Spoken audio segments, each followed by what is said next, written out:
Good morning, truth seekers. Today is a special day for the Star-Spangled Banner. It is the 200-year anniversary to the day. This morning on the NFL, they're giving special tribute to that, and we'll watch that together in a minute. And as we watch it, I want you to just think about the types of feelings they're trying to instill in the viewers as we watch this. And then I'm going to share with you the real truth about the Star-Spangled Banner. We'll hear our national anthem. On this day, 200 years ago, Francis Scott Key wrote the Star-Spangled Banner, so today, Channel every NFL 113. stadium will pay tribute. 200 years ago today, the Stars and Stripes flew in victory over Baltimore's Fort McHenry, inspiring one of our country's finest works, the Star-Spangled Banner. Join us as we honor America at each NFL stadium with our national anthem, and allow the power of Francis Scott Key's poetic lyrics to remind us of the courage and sacrifice that keeps our country the land of the free and the home of the brave. Invite all fans and everyone in the stadium to join in and sing as the West Point Band performs our national. In the land of the free and the home of the brave. You know, honestly, every time I hear those words, I wonder who really believes those words. Are we free? Are we brave? Or are we enslaved and cowardly? I mean, honestly, if you speak up in this society, you're more likely to get shouted down by a pack of rabid wolves who seem to hate anything that makes them think or even sound remotely close to true. So anyway, the Star-Spangled Banner, you guys, it's not a patriotic thing. It's not about the United States. It's about Freemasonry, which is much older than this country and is what the founders were. They were mostly Freemasons. So in the phrase Star-Spangled Banner, if I had to ask you which one of those words stood out as most curious, I believe most people would say spangled. And spangled happens to have a gematria of 33. That's its numeric coded value, something I teach about in my earlier posts. If you've never seen one of these before, please go up to the banner. Please watch the introductory video. All this will make a lot more sense. So, the entire phrase, the Star-Spangled Banner, sums to 88, a very significant number. The name George Washington sums to 88. The name Uncle Sam sums to 88. The name Sam sums to 33. The name George is based on the Norwegian name Jorgen. The Norwegian name Jorgen sums to 33. Norway is one of 8 countries in the world with a gematria of 33. It's another topic, but it's connected. I'm showing that this is older than the United States.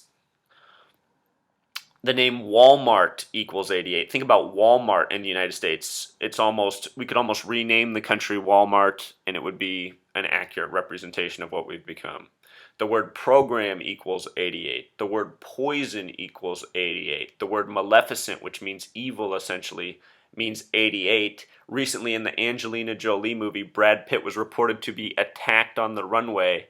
The gematria of the name of the attacker sums to 88, if you can believe it. And no, I'm not making that up.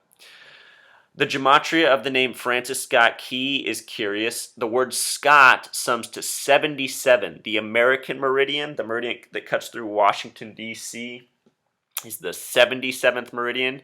The phrase Knights of Templar in gematria sums to 77. They're the original Freemasons. The name Key sums to 41, just like the word lock, just like the word king, just like the acronym USA. USA sums to 41. That's U is 21, S is 19, A is 1. So, and it's not just that. The poem is based on the defense of Fort McHenry, and if you look up the spelling of that poem, it has the British spelling with a C instead of an S in defense. And when you spell defense with a C, it sums to 33. When you spell it with an S, it sums to 31.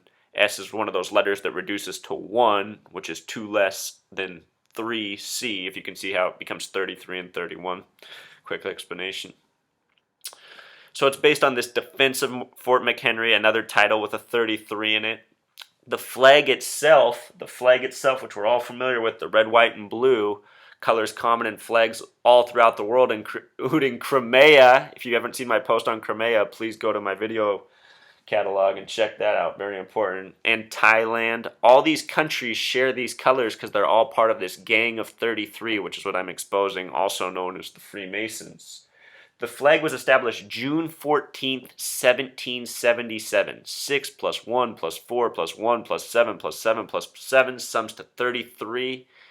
This is a common thing for important dates in the United States, from God Bless America to the establishment of Delaware, the first date, which was established on what we now call Pearl Harbor Day, December 7th, 1787. If you add that date the way we just did for the flag, it sums to 33. After World War II, all the German scientists were brought to the United States. A new flag was established, and the establishment date of Germany's new flag was 33. So if you start following these dates, this numerology, this coding, you see who is really behind this. What it reveals is that we truly do live in a new world order, which is really an old world order. And the propaganda that's out there, it makes some segments of society think it's completely unreal, fabricated, unbelievable. And then for other people, it makes them think it's something that's coming. It's coming. It's not here yet, but it's coming. And, sorry, I was trying to turn this off, distracting. But it's here, you guys. It's been here. This country that we live in is a creation of it. This football that we see on the field is a creation of it. It is one of the distractions that the New World Order gave us to make us accept this life that makes so many of us miserable. I mean, that's something we have to do as a society, you guys. We have to start being honest. That's what bravery is. Land of the free and brave. Well, we're not going to get free unless we get honest. I can tell you that much. And we need to start being brave. I mean, I wish we did live in the land of the free and the brave, and I hope that's what this information will help bring about. That's my goal in doing this. And my other message is, on the field, we just saw a lot of military soldiers. If you watch football, commercials are dominated by mostly three things: beer, cars, and military advertisements. And back when I was 17 years old, the year was 2000. September 11th hadn't happened yet. I was approaching my senior year of high school, and I was getting phone calls nonstop from the Marines, from the Air Force, from the Army, from the Navy, from every single branch. The Marines called the most, and the Marines are going to advertise the most today too. The word Marine equals 33 in gematria, just like the word police. And the way I see both the Marines and the police is I see them as domestic and foreign soldiers, essentially, for the Gang of 33 that are working against good, decent people. And it's not to say that Marines and police are bad. It's to say that they're being manipulated, used, and abused just like all of us. And so, you guys, the message here is, it's not like hate your country, hate your neighbor. It's recognize what's really up. They're making us worship flags and symbols and nations while dismissing the truth. As we watch these football games, we learn to cheer for one team and hate the rest. That's why they gave us these games. That's why they put their numbers on the field. That's why it's 11 players versus 11 players. Please check my other posts. I'll link them down in the comments. I just want to bring this awareness on the 200th anniversary of the Star-Spangled Banner, which is not a patriotic tribute at all. It's a coded message from our real rulers, and we should wake up to that.